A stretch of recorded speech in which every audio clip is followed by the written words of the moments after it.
ප්‍රශංසා වේවා. ප්‍රශංසා වේවා. හලෙලූයා. හලෙලූයා. ප්‍රශංසා වේවා. ප්‍රශංසා වේවා. වාඩි වෙන්න මගේ ප්‍රමාන්තයනේ. පුදුමාකාර සනීපයක් දැනෙන්නේ. මොකද පූජාව නම් මම තනියමත් එන්ජොයි කරනවා. පූජාව මම තනියම තිබ්බත් මම එන්ජොයි කරනවා. මොකද පූජාව කියන එකේදී එක වෙනම දෙයක්. හැබැයි ප්‍රශංසාව තනියම එන්ජොයි කරන එක ටිකක් අමාරුයි. සෙනගත් එක්ක ප්‍රශංසා කරද්දී එක වෙනසක් දෙනවා. සෙනගත් එක්ක පූජාව තියද්දී වෙනස් එක වෙනම දෙයක්. නමුත් මෙහෙයක් ඇතුලේ කට්ටියක් එක්ක එකතුව ප්‍රශංසා කරනවා කියන්නේ එක වෙනම ගැඹුරු අත්දැකීමක්. ඉතින් ඒකට නම් වේලි හිටියා සමහර වෙලාවට. හැබැයි ජේසු ඒක ඇතුලේ දේවල් කරගත්තා. ඔන්ලයින් ප්‍රාතිහාරය වෙච්ච තැන් තිබුණා. අත්දැකීම් ලැබුණා. ජීවිත වෙනස් වුණා. ඉතින් ඒක අපිටත් අත්දැකීමක් වුණා මගේ ප්‍රේමවන්තයනේ. ඒක නිසා හැම දෙයක් මැද්දේ අද දවස විශේෂ දවසක් ස්වාමින් වහන්සේ ඔබට මට කතා කරන. මගේ ප්‍රේමවන්තයනේ මතක තියාගන්න අපි හැම දවසකම හැම සිද්ධියක් ඇතුළෙම ජේසු අපිට ඇති ආදරය නිසා අපිට දෙයක් කියා දෙනවා. ඒ කියන්නේ අපිට හැම වෙලාවෙම ඉගෙන ගන්න දෙයක් තියෙනවා. ඒතර උන්වහන්සේ උගන්වමින් තමයි මොකද අපි මේක ඉගෙන ගන්න කාලයක් අපිට එක්සෑම් එකක් තියෙනවා කරන්න. ඉතින් එතනට යන්න අපි මේක මේ ඉගෙන ගන්න දේත් එක්ක තමයි අපි ඉස්සරහට යන්නේ. ගොඩාක් වෙලාවට අපි කියනවා pain is a teacher. වේදනාව කියන්නේ ලස්සන ගුරුවරයෙක්. ඒ කියන්නේ අපි වේදනාව හරහා ස්වාමින් වහන්සේ අපිට කියා දෙන දෙයක් තියෙනවා. දැන් ඒක අපි මේ ලොක්ඩවුන් එකේ හිර වෙච්ච තැන අපි ආර්ථික ප්‍රශ්න ගොඩක අරගල ගොඩක ඒක ස්වාමිලා විදිහටත් ඇත්තටම සමහරලාට කන පිට පෙරලිච්ච ජීවිත රටාවන් තිබුණේ. ඒ කියන්නේ මිනිස්සු නැතුව ඔහේ සමහර වෙලාවට ඒ කියන්නේ හිතා ගන්න බෑ. දැන් අපිට නම් දවස් ගානේ ඔන්ලයින් මාස් හරි තිබුණා. ඉතින් තව ස්වාමි කෙනෙක්ට එහෙම නැති කෙනෙක්ට මේ සංග්‍රහයක් ඇතුළට වෙලා දොරවල් වහගෙන ඉන්නවා කියන එක මොන වගේ අත්දැකීමක්ද කියලා හිතා ගන්න බෑ. ජේසුත් එක්ක ගැඹුරු අත්දැකීමක් තිබුණේ නැත්තම් මගේ ප්‍රේමාන්තයන්. ඉතින් මේ ඔක්කොම හරහා ලස්සනම දේ තමයි උන්වහන්සේ ඔබට මට කියා දෙනවා. යෙසායා 30:20 බලන්න. යෙසායා 30:20 උන්වහන්සේ ඔබට මට කතා කළා කියන වචනය. උන්වහන්සේ කතා කළා කියනවා බලන්න විපත නැමැති සමාදානසේ විපත නැමැති කෑමද කියන්න. විපත නැමැති කෑමද පීඩා නැමැති වතුරද ඔබට දෙන නමුත් ඔබට උගන්වන පිණිස උන්වහන්සේම ඔබ සමග වැඩ සිටිනසේක. මගේ ප්‍රේමවන්තයනි දැන් මේ විපත පීඩාව ඇතුලේ ස්වාමින් වහන්සේ දයාබරව ඔබට මට කියා දෙනවා.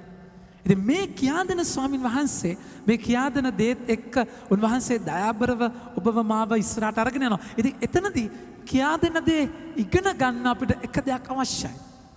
සාමාන්‍යයෙන් කාටද කියා දෙන්න බැරි? දැන් මෙතන ගුරුවරුත් ඉන්නවනේ නේ. කාටද කියා දෙන්න බැරි? පණ්ඩිතයන්ට කියා දෙන්න බෑ. පණ්ඩිත රාලලා ඉන්න උළුව ඉදිමෙච්ච අය පිළිගන්න කැමතිම නැද්ද? ඉතින් එහෙම අයට උගන්වන්න බෑ. එනිසා සමහර වෙලාවට උන්වහන්සේ ඔබට මට විපතින් පීඩාවෙන් කියා දෙන්න. ඒතර ඒ වවලදී අපි හුලං බස්සලා උන්වහන්සේ බින්දුවට වට්ටලා සමහරවිට ඔබට මට දයාබරව කියා දෙන තැන් තියෙනවා. ප්‍රශංසා වේවා. හලෙලූයා. ප්‍රශංසා වේවා. සමහර වෙලාවට දෙකේ පොල්ලකින් වගේකින් වදින්න ඕනේ අපි දේවල් ඉගෙන ගන්න. නැත්තම් අපි හිතන්නේ අපි හරි. අනිත් ඔක්කොම වැරදි නැද්ද? ඒ නිසා මම තමයි හරි. අනිත් එක්කම එතන හැම තිස්සෙම එහෙම තැනක අපි ජීවත් වෙන්නේ. ඒකයි අපි කියන්නේ pride is the greatest vices of all the vices. ඒ කියන්නේ ආඩම්බරකම තමයි භයානකම දේ. මුලාගුණ පව්වල ප්‍රධානම දේ ආඩම්බරකම. ස්වාමින් වහන්සේටත් ආඩම්බර ආයත් එක්ක දේවල් කරන්න බෑ. ඒක උන්වහන්සේ අන්ත අසරණයි ආඩම්බරකමත් එක්ක. ඉතින් උන්වහන්සේ දීපු දෙයක් ගන්නෙ නැහැනේ. උන්වහන්සේ නිදහස් කැමැත්ත දුන්නා නම් නිදහස් කැමැත්ත දෙනවා. නිදහස් කැමැත්ත දුන්නායින් පස්සේ නිදහස් ගන්නවා කියලා ගන්නෙ නැහැ. ඉතින් නිදහස් කැමැත්තත් එක්ක ඔබගේ choice එකක් තියෙනවා. ඔබට choice එකක් තියෙනවා කරන්න. උන්වහන්සේ කියන දේ අහනවද නැද්ද කියන එක. ඒක ඔබ ගන්න තීරණයක් මගේ ප්‍රේමාන්තයනේ.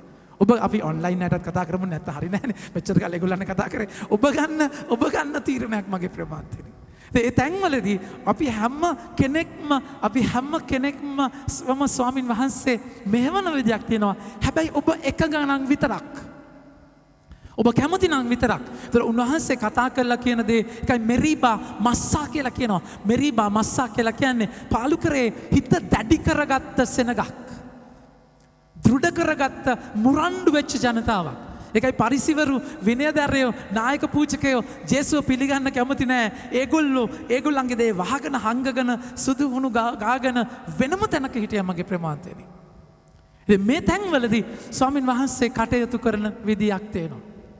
උන්වහන්සේගේ අපි මතෙව් 16 මතෙව් 6 වෙනි පරිච්ඡේදයේ අපි කතා කරනවා මගේ ප්‍රමාන්තයේදී මතෙව් 6 වෙනි පරිච්ඡේදයේ උන්වහන්සේ කතා කරලා කියනවා උන්වහන්සේගේ මතෙව් 5 වෙනි පරිච්ඡේදයේ 43 වෙනි වගන්තියේ උන්වහන්සේ කතා කරනවා බලන්න 45 වෙනි වගන්තිය.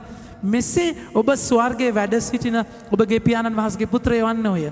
කුමක් නිසාද උන්වහන්සේ සුදනන්ට අපි හැමෝම කියනවා කුමක් නිසාද උන්වහන්සේ දුදනන් හට තම හිරු එළිය උදා කරවන සෙක්. උන්වහන්සේ ඉර වගේ උන්වහන්සේගේ ආදරය. දුදානද හොඳද නරකද කියලා හොඳ අයට වැඩියෙන් අවුව නරක අයට අවුව පායන්නේ නැහැ. එහෙම එකක් නැහැ. උන්වහන්සේගේ ආදරය අවුව වගේ, උන්වහන්සේගේ ආදරය ඉර වගේ හැමෝටම එක වගේ ලැබෙනවා. දැන් දොර අරගෙන ඉන්නවා නම් ඔබට ආදරය දැනෙනවා. ජනෙල්ලයක් ඇරියොත් ජනෙල්ලෙන් ඒ ආදරය එනවා. දොරක් ඇරියොත් දොර ජනෙල්ල ඔක්කොම ඇරියොත් ඔබ එහෙම ආදරය වෙනවා. ඔබ වහල ගලවගෙන හිටියොත් එහෙම ආදරය හම්බ වෙනවා. ඔබ අවුවම තපින්න ගියා නම් එහෙම ආදරය තම් වෙනව නැද්ද? ඉතින් දවසක් මොකද වෙන්නේ මොනාද මිස්ටර් උඩුරාවන එළියේ රෙස්ක් ඉංග්ලන්ඩ් ගිහිල්ලා සන් බේදින් කරන්න සුදු අය මේ කට්ට කළු උඩුරාවන එයා ගිහලා සන් බේදින් ඉන්නේ නැද්දි දැන් එළියට වෙලා අවුව තපතප ඉන්නේ නැද්දි ඇහවලු දැන් ඒ ඉංග්‍රීසියෙන් ඇහවලු hi are you resting කියලා are you resting දැන් නින්ද යාගෙන ඉද්දිම are you resting කියලා ආපු ගමම I'm not resting. I'm Mr. උඩුරාවන. කිව්වලු ඊට පස්සේ ආයි තව ටිකක් වෙලා නින්ද යාගෙන එනකොට ආයි ඇවිල්ලා ආයි තාකුත් දැලවලු hi are you resting? I say I'm Mr. උඩුරාවන. I'm not resting. දැන් තුන් පාරක් විතර නින්ද යාගෙන නැද්දි resting කියන නිසා එහා පැත්තේ එක්කෙනෙක් ආයි නිදි සන්බේදින් යද්දී ගිහලා මෙහාවලු hey are you resting කියලා. Yes, I am resting. All tunnalu kanahara chatangala. I say, you are resting. They think I am resting and they come and disturb me. Kela banala athariyalu mage pramanthye. Then mage jeevithaye දැන් වහල ගලවලා අවුවේ ඉන්නවා නම් ඒ ආදරය දැනෙන විදිය වෙනස්. ඒ ආදරය දැනෙන විදිය වෙනස්. ඒක ඔබගේ අතේ තීරණයක්. ඒතර උන්වහන්සේගේ ආදරය හිරුවැලිය වගේ නම් හිරුවැලිය මැටි තද කරනවා ඉටි දිය කරනවා. මැටි තද කරනවා ඉටි දිය කරනවා. ඒක තමයි ආදරේ විදිය. ඒක තමයි ආදරේ විදිය. ඒතර ඒ ආදරයම තමයි සමහර තැනක ඔබව කඩන්න ඕනේ. ඒ ආදරයම තමයි සමහර තැනක ඔබව හයි කරන්න ඕනේ, ශක්තිමත් කරන්න ඕනේ. සමහර තැනක ඔබ මුරුදු කරන්නට ඕනේ. උන්වහන්සේ පවුලතුමාට කතා කරලා කියනවා ඔබ මගේ වරප්‍රසාදය රැගෙන යන මැටි මාචනයක් කියලා. ක්‍රියා 9 වෙනි පරිච්ඡේදය බලන්න. උන්වහන්සේ අනනියස්ට කතා කරලා කියනවා පවුලතුමා ගැන මෙන්න මේ විදිහට. ක්‍රියා 9 වෙනි පරිච්ඡේදයේ 19 වෙනි වගන්තිය. සමා වෙන්නේ 18 වෙනි 15 වෙනි වගන්තිය. ඒ ස්වාමින් වහන්සේට කතා කොට යන්න මන්ද ඔහු මාගේ නාමය හැමෝම කියමු විජාතීන්ද රජුන්ද ඊශ්‍රායල් පුත්‍රයන්ද වෙත ගෙන යාමට මා විසින් තෝරාගත් වාචනයකි. වාචනයක්. එතකොට ඔබ බලන්න ජෙරමියා 18 වෙනි පරිච්ඡේදය. ජෙරමියා 18 උන්වහන්සේ මේ වාචනය හදන විදිය ගැන කතා කරනවා. උන්වහන්සේ කතා කරලා කියනවා බලන්න 18 3 වෙනි වගන්තිය. එකල කුමාරකාරයාගේ ගෙදරට ගියමි. ඔහු සකපුවරුවෙන් වැඩ කරමින් සිටියේය. යම් කිසි විටක ඔහු අඹමින් සිටි මැටි බඳුනක් නරක් වූ කල ඔහු යලිත් ඒ මැටි බඳුනගෙන එයින් වෙන බඳුනක් තමා රෙසිසේ සැදුවේය. එකල ස්වාමින් වහන්සේ මට මෙසේ වදාළසේක. එම්බා ඊශ්‍රායල් ජනයනි මේ කුඹල්කාරයා කරන ලෙස නුඹලාට කරන්නට මටත් බැරිද? මෙසේ වදාරන්නේ සමිදානන් වන මමය. ඊශ්‍රායල් ජනයනි කුඹල්කාරයාගේ අතේ තිබෙන මැටි බඳුනක් මෙන් නුඹලා මාගේ අතේ සිටින්නහොය. ප්‍රශංසා වේවා. ප්‍රශංසා වේවා. හලෙලූයා. හලෙලූයා. ප්‍රශංසා වේවා. ප්‍රශංසා වේවා. උන්වහන්සේ ඔබට කියා දෙනවා. ඒතර එක තැනකදී ඔබ වතුර දාලා චප්ප කරලා පොඩි කරලා තව තැනක ගින්නට දාලා හයි කරලා ඔබව දෘඪ කරලා ඔබ ශක්තිමත් කරනවා.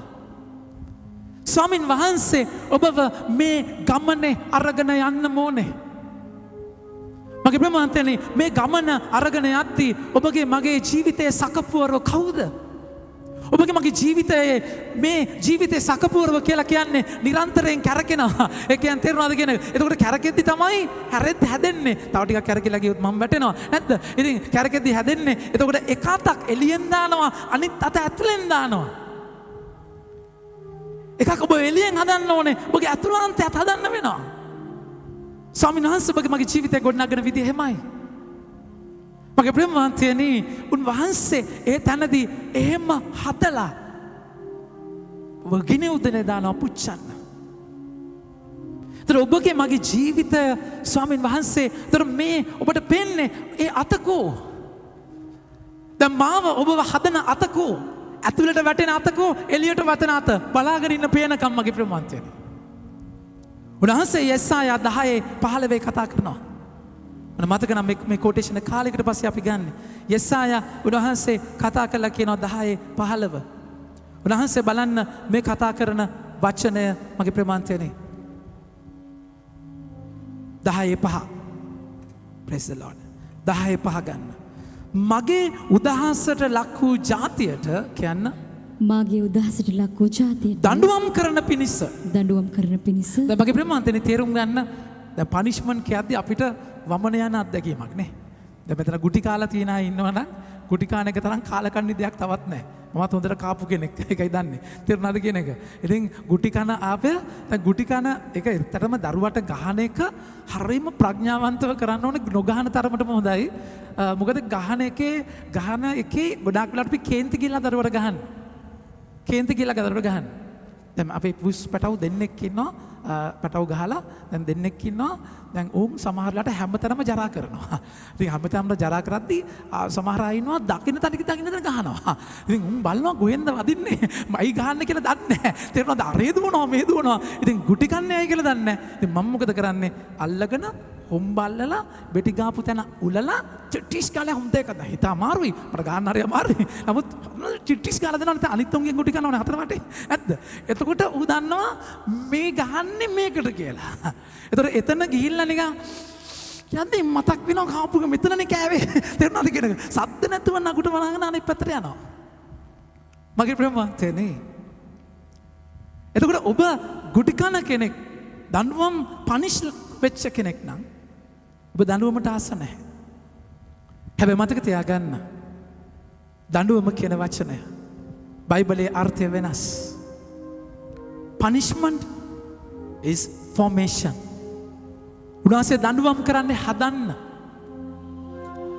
ඒක නිසා ඔබ අම්මගේ තාත්තගෙන් ගුටි කාපු විදියත් එක්ක මේක සම්බන්ධ කරගන්න එපා. උන්වහන්සේ ඔබව සිද්ධියකට දාන්නේ ඔබව හදන්න. ඔබට දඬුවම් කරන පිණිස කියලා කියද්දි මේ ස්වාමීන් වහන්සේට කේන්ති ගිහිල්ලා නැද්ද අහුවෙච්ච එකෙන් ගහන්න එහෙම එකක් නැහැ. ජේසු අහුවෙච්ච කසෙන් ගැහුවෙත් නැහැ. ජේසු කසේ හදලා ගැහුවේ. මගේ ප්‍රේමාන්තනේ. උන්වහන්සේ ප්‍රොපෝෂනේට් පනිෂ්මන්ට් ජේසු ඒ දේවමාලිගාවේ කසයක් හදන්නේ එයාලට ගහන්න ඕන ප්‍රමාණයට ගහන්න. දරන්න බැරි විදිහට ගුටි කන්න නෙමෙයි. අසිරියාව බලන වචන කතා කරලා කියනවා. එතනදී යෙසායා 10:5 ඒක අපි ඉවර කරේ නැහැ තාම පුතේ. උන්වහන්සේ කතා කරලා කියනවා බලන්න මගේ උදහසට ලක් වූ ජාතියට දඬුවම් කරන පිණිස මම කියන්න අසිරියාව මුගුරක් හෙවත් සැරෑටියක්සේ පාවිච්චි කරමි. දැන් මගේ ප්‍රේමවන්තයනේ අසිරියාව මුකුරක් විදියට පාවිච්චි කරනවා. දැන් අසිරියාව තමයි පොල්ලක් විදියට ගන්නෙ. ඒතර වදින්නේ පොල්ලෙන්. වදින්නේ වේවැලෙන්. චටස් ගාලා වදින්නේ. එයාට දැනෙන්නේ වේවැල. හැබැයි ගහන්නේ ස්වාමින් වහන්සේ. මගේ ප්‍රේමවන්තයනි එතකොට ඔබව මාව අඹන අර අත සමහරවිට අසිරියාව. ඔබට අසිරියාව නෙමෙයි. ඔබගේ ජීවිතයේ ඔබව පීඩාවට ලක් කරන පුද්ගලයෝ ඔබව තලන පෙළන පුද්ගලයෝ ඔබගේ ජීවිතේ පාවිච්චි කරපු ඔබගේ ජීවිතේ රවට්ටපු ඔබගේ ජීවිතේ අතහැරපු ඔබගේ ජීවිතේ පොරොන්දු කඩපු පුද්ගලයෝ තමයි මේ අසිරියාව. ඒ අත උන්වහන්සේ පාවිච්චි කරන්නේ. ඔබ නැතෝ කෙලින්ම දිව්‍ය හස්තයක් ඇවිල්ලා දැන් ඔබ හඩබනවා එහෙම වෙන්නේ නැහැ. සමහරවිට ඔබව නියමට මහන්දරන්නේ ඔබගේ වයිෆ් නැද්ද? නැද්ද? වයිෆ්ලා තරම් හදන වෙන කවුරුත් නැහැ නැද්ද?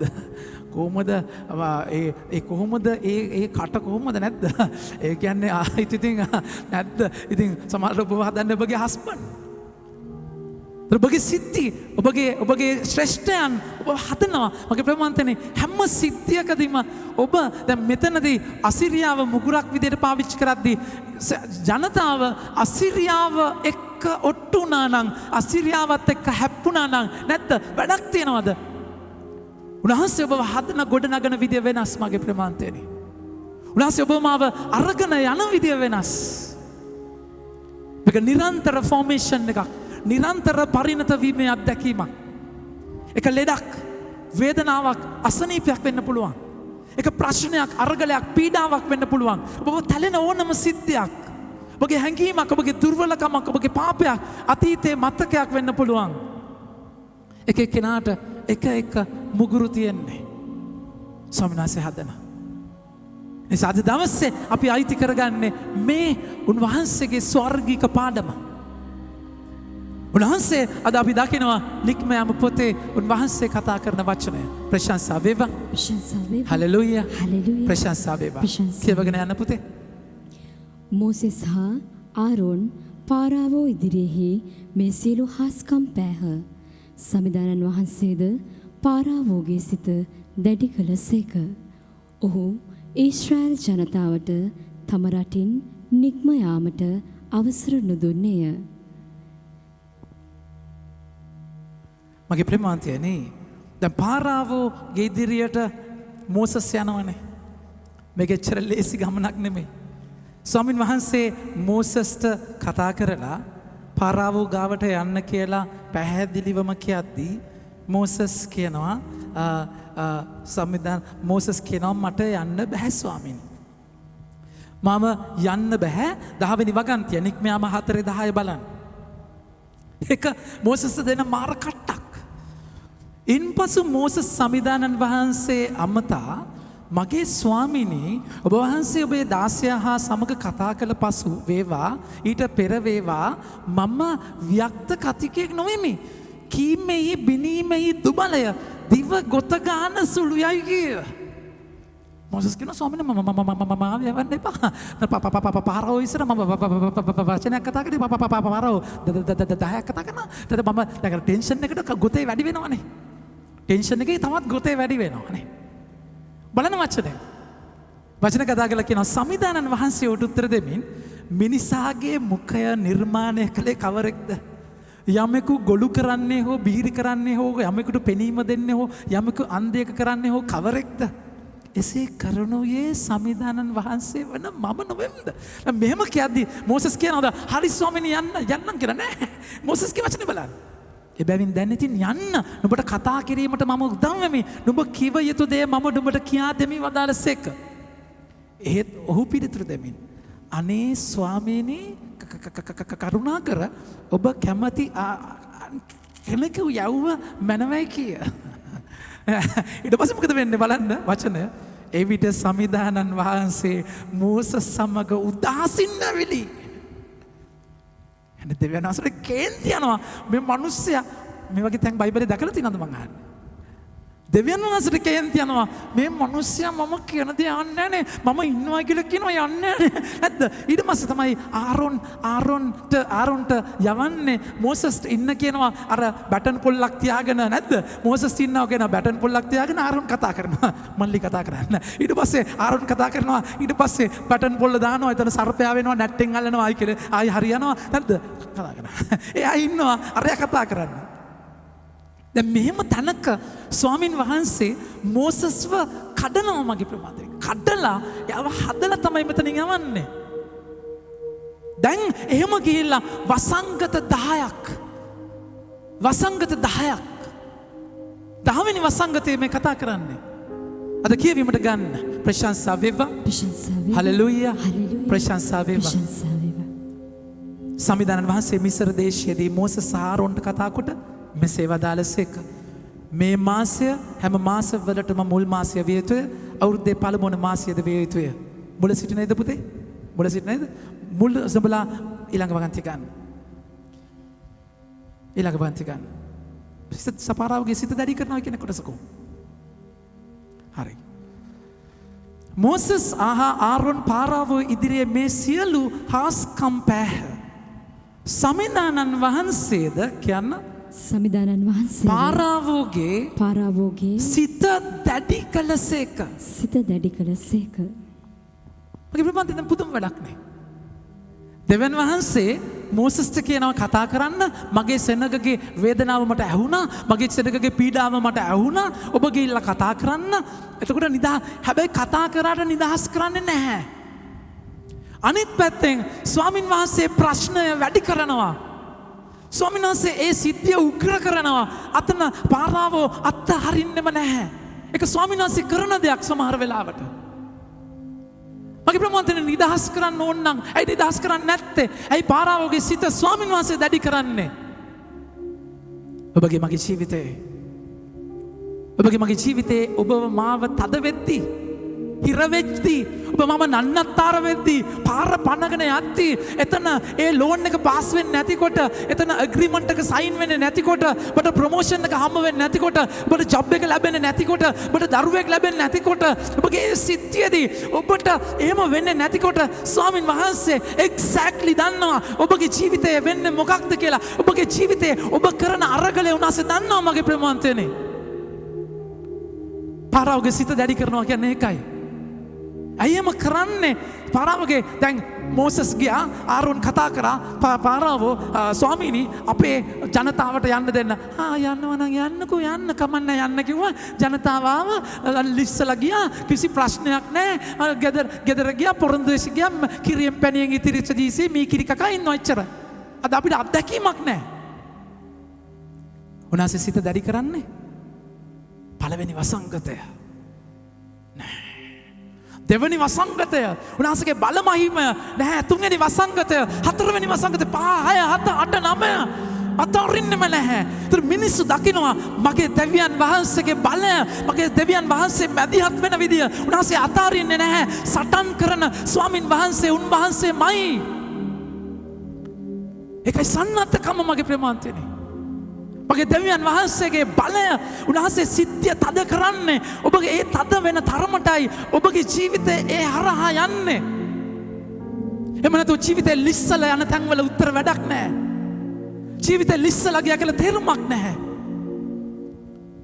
එනිසා ඔබගේ ජීවිතේ අමාරු වෙද්දී ලේසි උත්තර නැති වෙද්දී ඔබගේ ජීවිතයේ ඔබට පටපණුව කෝෂය අමාරුවෙන් පටපණුව සමනලයා ඒ කෝෂය පලාගෙන අමාරුවෙන් එන්න දකින පුංචි ළමයා මොකද කරන්නේ? අනේ පවුනේ දුක් විඳිනවනේ කියලා බ්ලේඩ් එක කරන් පටපණු කෝෂය කපනවා. සමනලයා ස්වික් කාලා එනවා. ඇවිල්ලා වැටුනම මැරිලා වැටෙනවා. එම්මවල තියෙන්නේ ඒ පටපණ කෝෂය තොත්ත කරගෙන ඉදි තමයි ඒකේ ඊටි තටු වල ගෑවෙලා ඒක සීසන් වෙන්න උට පියාඹන්න. මගේ ප්‍රමාන්තයනේ ඔබගේ මගේ දෙවියන් වහන්සේ තාත්ත කෙනෙක් අප්පච්චි අබ්බා උන්වහන්සේට ඕනේ ඔබගේ ජීවිතේ සුඛිත මුදිත කරන්න. උන්වහන්සේට ඕනේ ඔබගේ ජීවිතේ පරිණත කරන්න, සිද්ධි හරහා දාලා ඔබව සන්නද්ධ කරන්න. ඒකයි උන්වහන්සේ හීබ්‍රු පොතේ 12 වෙනි පරිච්ඡේදයේ 15 වෙනි වගන්තියේ කතා කරලා කියන්නේ. හීබ්‍රු 12:15 උන්වහන්සේ කියනවා ස්වාමිනාස්ගේ සිත් දිරිගන්වන වචන අමතක කළොද? 12:5 දරුවන්ට මෙන් දෙවියන් වහන්සේ ඔබට වදාළ සිත් දිරිගන්වන මේ වචන ඔබ අමතක කළොද? මගේ පුත්‍රය සමිධානන් වහන්සේගේ හික්මවීම සුළු කොට නොසිතන්න. උන්වහන්සේ තරවටු කරන කල මලානික නොවන්න. මන්ද සමිධානන් වහන්සේට ප්‍රේම කරන අය උන්වහන්සේ හික්මවනසේක. පුත්‍රයන් මෙන් තමන් වහන්සේ පිළිගන්න අයට උන්වහන්සේ දඬුවම් කරනසේක. දඬුවම දැන් වචනේ තේරෙනවද ඔබට? දඬුවම කියන්නේ ෆෝමේෂන්. කේන්ති ගිලක් ගහන තාත්තා කෙනෙක් නෙමෙයි. මගේ ප්‍රේමාන්තයෙන් උන්වහන්සේ පාරාවගේ සිත දැඩි කරනවා. ඒ දැඩි කරද්දී අපි පාරාවොත් එක්ක හැප්පිලා වැඩක් නැහැ. ඒ පාරාව සමහරවල් ඔබගේ නැන්දම්ම වෙන්නේ නැති. අනිවාර්යෙන් නැද්ද? අන්න වචනේ නැද්ද? අන්න වචනය. අන්න වද්ද අද අරගෙන යන්නේ ඔච්චර නැද්ද? ඔබගේ පාරාවගේ නැන්දම්ම වෙන්න පුළුවන්, ලේලි වෙන්න පුළුවන්, අල්ලපු ගෙදර වෙනාව වෙන්න පුළුවන්, බොස් වෙන්න පුළුවන්, කවුරු හරි වෙන්න පුළුවන්. හැබැයි මේ ගණදෙනම ඔබ පාරාවොත් එක තියාගත්තොත් එක්සැක්ට්ලි යකාට ඕන දේ ඔබගේ ජීවිතේ වෙනවා. පාරාව දිහා බලන්න එපා. අසිරියාව මම මුගුරක් විදිහට පාවිච්චි කරන්නේ ඔබට දඬුවම් කරන්න. අසිරියාව මුගුරක් නම් අසිරියාවත් එක නෙමෙයි ඔබගේ ගණදෙනම. අසිරියාව අතේ තියාගෙන ස්වාමින් වහන්සේගේ අරමුණ උන්වහන්සේ ඔබ ෆෝමේෂන් එක අරගෙන යන්නේ. මගේ ප්‍රේමවන්තනි, ඒ තාත්තා හැම සිද්ධියකදීම ඔබට කියා දෙනවා, උගන්වනවා. කීකරු වෙන්න. ඒකයි හීබ්‍රු 5 වෙනි පරිච්ඡේදයේ අපි 7 වෙනි වගන්තිය දකින්නේ. ඒක කීකරුකමක්, ෆෝමේෂන් එකක්. ඔබගේ ජීවිතේ මල් කරලා, සුමට කරලා, ප්‍රොස්පිරිටි ගොස්පල් එකක ඔබගේ ජීවිතේ සරුසාර කරලා යන්න නෙමෙයි. වචනේ බලන්න. ක්‍රිස්තුස් වහන්සේ මිනිස්සුත් ගවගෙන සිටියදී තමන් මරණයෙන් ගලවන්න පිළිවන්න උතරන් වහන්සේට බලවත් හැඳීමනොත් කඳුළු සැලීමනොත් යාඥාද කන්නල උදප් කළසේක. උන්වහන්සේගේ දේව ගරුබය නිසා දෙවියන් වහන්සේට සවන් දුන්සේක.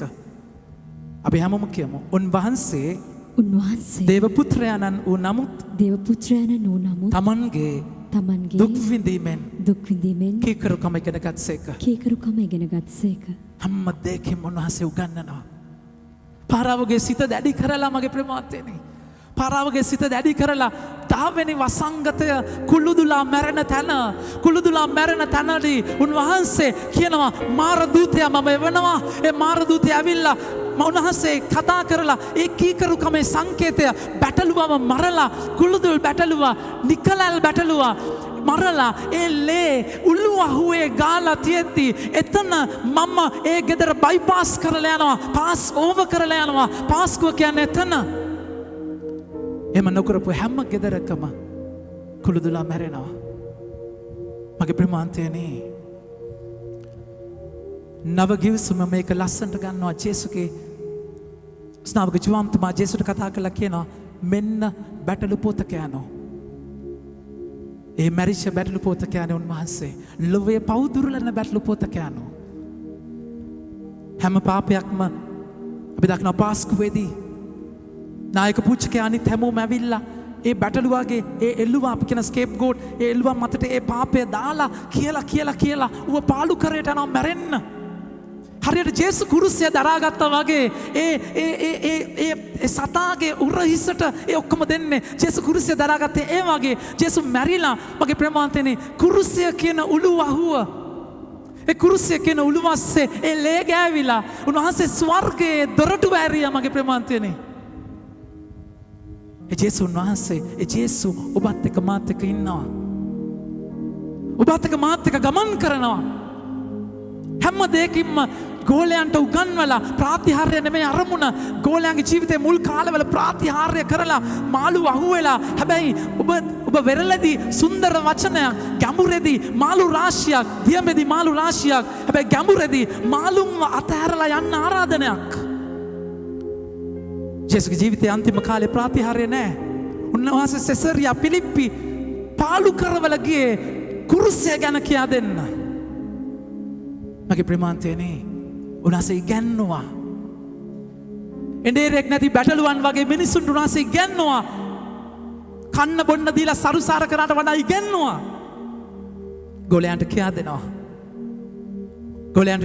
මගේ ප්‍රේමවන්තයනි, වචනය තුළ ගොඩනගනවා. අද අපි දකිනවා සුවිශේෂයේ උන්වහන්සේත් එක්ක යන ගෝලයෝ. ප්‍රශංසා වේවා. හලෙලූයා. ප්‍රශංසා වේවා. කියවගෙන යන්න පුතේ. එකල සබත් දිනකදී ජේසුස් වහන්සේ කෙත්යායක් මැදින් වැඩියසේක. උන්වහන්සේගේ ශ්‍රාවකයෝ බඩගිනිව කරල් කඩා කන්නට පටන් ගත්හ. පරිසිවරු ඒ දැක බලන්න, ඔබේ ශ්‍රාවකයෝ සබත් දිනේදී නොකටයුත්තක් කරති කීහ. මගේ ප්‍රේමවන්තයනි, උන්වහන්සේ ගෝලයොත් එක්ක කෙත්යායක් මැදින් යනවා. පුරාණ ගිවිසුමේ දාවිත් මාලිගාවක් හදන්න ඕන වෙද්දී දෙවියන් වහන්සේට උන්වහන්සේ හිටියේ කූඩාරමක. උන්වහන්සේ ගෙදරක නෙමෙයි හිටියේ, කූඩාරමක. ඇයි? කූඩාරමේ අත්තිවාරමක් නැහැ. ගලවගෙන යන තැනක්. ඒ කියන්නේ එයාලත් එක්ක ගමන් කරපු ස්වාමීන් වහන්සේ කෙනෙක්. උන්වහන්සේ ජෙහෝවා ශම්මා කියන presence of God A presence එක එයාලත් එක්ක ගියා. ජේසු කෙත්යාය මැදින් එයාලත් එක්ක යනවා. මිසරයේ ලහිලහියේ තිත්ත පළාත් එක්ක ඒ බැටළුවව කාලා ලහිලහිලේ පිටත් වෙන්න කිව්වා. ස්වාමීන් වහන්සේ ගිනි ටැඹක් වගේ වලහ ටැඹක් වගේ එයාලත් එක්ක ගියා. ජෙහෝවා ශම්මා presence of God. ජේසු එයාලත් එක්ක යනවා. වැදගත් වෙන්නේ උන්වහන්සේගේ ප්‍රසන්ස් එකේ ඉන්නවා කියන එක. උන්වහන්සේගේ අභිමුවේ ඉන්නවා කියන එක. ජීවිතයේ සිද්ධිවලදී ඔබට බඩගිනි දැනෙයි, අවශ්‍යතා එයි, පීඩා එයි, ප්‍රශ්න එයි, අසංගත එයි, කොරෝනා එයි, ලොක්ඩවුන් වෙයි. වැදගත් වෙන්නේ ඔබට පල්ලියට එන්න පුළුවන්ද නැද්ද, ගෙදර ඉන්නවද නැද්ද කියන එක නෙමෙයි, ප්‍රසන්ස් එක. උන්වහන්සේ අභිමුවේ ඉන්නවා කියන එක. ගොලයන්ගේ තියෙන එකම ක්වොලිෆිකේෂන් එක එච්චරයි. මගේ ප්‍රේමාන්තනේ නපුර හදන්නේ ඔබද පේදුරුතුමාගේ ජීවිතය දකින්න. පේදුරුතුමා ජේසු ළඟින් ඉඳලා මන්ත්‍රණ සභාවට මරන්න අරගෙන යන්න විනිශ්චයේදී පේදුරුතුමා වචනය කතා කරලා කියනවා උන්වහන්සේගෙන් දුරස් වුණා. පාපේ මුල එතනයි. යකා මුලින්ම කඩන්නේ ප්‍රසන්ස් එක. අකීකර පුත්‍රයා වස්තුව අරගෙන තාත්තව දාලා ගියා. තාත්තා වස්තුව වැඩිමලා බාලයා අතර බෙදා දුන්නා. වැඩිමලාට 3න් 2ක්, බාලයාට 3න් 1ක්. අයියටත් බෙදලා දුන්නා. අයියා ගියේ නෑ. මල්ලි දාලා ගියා. ඒ ගැප් එකෙන් තමයි යකා වැඩ කරන්නේ. මගේ ප්‍රේමවන්තයනි මෙතන ලස්සන එතන ගෝලයෝ ජේසුත් එක්ක යනවා. පරිසිවරු ජේසුත් එක්ක යනවා. හැබැයි ජේසුත් එක්ක එකට හිටියට වැඩක් නෑ. ජේසුව අයිති කරගන්නේ නැතුව. අපි කතෝලික නැද්ද? කැපුවත් කතෝලික නැද්ද? ආවෝ ලැබුවෝ ගියෝ කතෝලිකයෝ හැලෙනවා ඒවාය. ඒ කියන්නේ උන්වහන්සේ නමට පරිසිවරු එහෙම වැඩක් නෑ අයිති කරගන්න නැතුව. දැන් ගෝලයෝ ජේසුත් එක්ක යනවා. නවත වචන ගන්න. ඒ කාලේ සබත් දිනක ජේසුස් වහන්සේ කෙත්යායක් මැදින් වැඩ කළසේක. උන්වහන්සේගේ ශ්‍රාවකයෝ කියන්නේ උන්වහන්සේගේ ශ්‍රාවකයෝ බඩගිනිව කරල් කඩා කඩන්න පටන් ගත්තා. බඩගිනිව කරල් කඩා කන්නට ඊළඟට මම අන්තිම බලන්න. පරිසිවරු ඒ දැක්ක. පරිසිවරු ඒ දැක දැන් බලන්න ගෝලයොත් යනවා පරිසිවරුත් යනවා. දැන් ගෝලයෝ හරි ජේසුත් එක්ක යනවා. පරිසිවරු යන්නේ අන්න දැන් මොකද්ද විනිශ්චය ඇවිල්ලා මගේ ප්‍රමාන්තනේ මේකේ ට්‍රාන්ස්ලේෂන් එක පොඩි වරදක් තියෙනවා. කරල් කඩලා කන එක සබත් දවසේ කරන්න පුළුවන්. ඒ සබත් දවසක්. හරිද? සබත් දවසේ කරල් කඩලා කන්න පුළුවන්. කරල් කඩලා අතේ පොඩි කරලා කන්න බෑ. ඒ වෙලේ දසපනත නෙමේ. ඒගොල්ලෝ හදාගත්ත පනත්. ජේසු ඒවට වැඩුවේ නැහැ. ජේසුස් දසපනත කැඩුවේ නැහැ.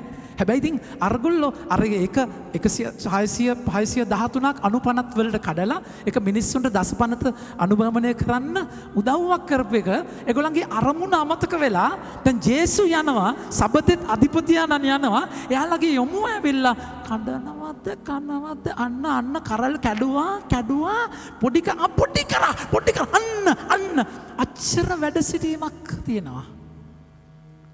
ජීවිතය අඩුපාඩුම හොයනවා. මගේ ප්‍රේමාන්තයනේ ගොඩාක් වෙලාට අපේ ජීවිතේ වෙලා තියෙන එක ජේසුත් එක්ක යන්නේ. ජේසු ඉන්නවා. ජේසු නෙමෙයි යමුව. අතන අරයාගේ කොන්තරය මෙයා කිව්ව දේ අතන වෙච්ච දේ මෙතන මේ දේ ඒව තමයි අපේ යමුව. ප්‍රසන්ස් එකේ නැතිකම. අපි හැම සිද්ධියකම අඩුපාඩු හොයන්නේ. පාලුතුමා එකයි කියන්නේ හැමතිස්සම ඔබට වඩා අනිත් කෙනා හොඳයි කියලා හිතන්න. උන්වහන්සේ ඔබත් එක්ක යනවා. හරි උන්වහන්සේ ඔබගේ බඩගින්න දන්නවා. ලොකු ෆ්‍රේම් එකක හිතුවොත් එහෙම ඒක වැරදි කරල් කඩාගෙන පොඩි කරලා කන්න බෑ. හැබැයි පුතා දරුවෝ ටික දරු පැටවු ටිකට බඩගිනි. ඒ කරල් හැදුවේ කවුද? ඒ වැස්ස අවව දුන්නේ ස්වාමින් වහන්සේ. උන්වහන්සේ යෙසාය 55:10 කියනවා අහසින් වැටෙන පිනිබින්දුව ඒ වරාල ඇති කරන්නේ. උන්වහන්සේ උපමාවේ කතා කරලා කියනවා බීජ වපුරද්දි ඔබ දැනුවත්ව නොදැනුවත්ව ඒව වැවෙනවා. මිනිස්සාට කරන්න දෙයක් නැහැ. එතකොට ඒ කරල් වල අයිති උන්වහන්සේ. මගේ ප්‍රමාන්තයනේ උන්වහන්සේ එයාලව පෝෂණය කරේ එදා කරල් කඩාගෙන විතරක් නෙමෙයි. උන්වහන්සේ කතා කරලා කියනවා ජුවම් 10 බීජය පොළවට වැටිලා මැරුන් නැත්තම් පළදරන්නේ නැහැ. ජේසු ඒ කරල වෙලා ජේසු බීජය වෙලා පොළොව වැටිලා මැරිලා උන්වහන්සේ සප්‍රසාදයක් වෙලා ඒ කරල් වලින් ඇඹරිච්ච පිටි වගේ සප්‍රසාදයෙන් ඔබ මාව පෝෂණය කරන ස්වාමින් වහන්සේ. මගේ ආදරම්ම තාත්තේ මගේ දූ මගේ පුතු ජේසු දන්නවා එක්සැක්ට්ලි ඔබගේ බඩගින්න. ජේසු දන්නවා එක්සැක්ට්ලි ඔබගේ අරගලය. එනිසා ඔබ ඔට්ටු වෙන්න ඕනේ මගේ බඩගින්නද මම මොකද කරන්නේ? දැන් මම මොකද කරන්නේ? නෑ උන්වහන්සේත් එක්ක යනවා නම් උන්වහන්සේ සපයනවා. ඔබගේ ෆෝකස් එක ජේසු වෙන්නට ඕනේ. අවශ්‍යතාවයන් ලොකු වුණොත් ප්‍රශ්න ලොකු කරගත්තොත් අඩුපාඩු ලොකු කරගත්තොත් ඔබ මේ ගමන යන්න බෑ මගේ ප්‍රමාන්තියනේ.